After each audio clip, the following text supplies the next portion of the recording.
فداك وآباؤنا وأبناؤنا يا رسول الهدى، نذرنا لأجلك أرواحنا، فما غيرك اليوم من مفتدى. الحمد لله والصلاة والسلام على رسول الله وعلى آله وصحبه ومن والاه. از حضرت ابو هریره رضی الله عنه روایت است که پیامبر خدا صلی الله علیه و سلم فرمودند: سفر بخش از عذاب است، زیرا انسان را از خوردن و نوشیدن و خوابیدن باز می دارد. بنابراین پس از انجام امور آن باید هر چه زودتر به خانه برگشت. حدیث متفق علیه.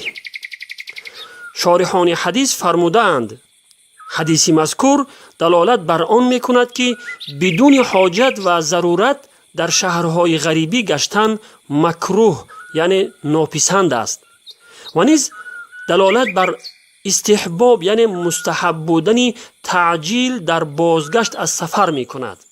یعنی بعد از انجام کارهای سفر در بازگشت تعجیل کردن مستحب است، چون که در وطن و نزد اهل و عیال خود بودن فایده های زیاد دارد، از جمله صلاح دین و دنیا که این از همه مهمترین است. والله كمل أوصافه وسماه بين الورى أحمدا.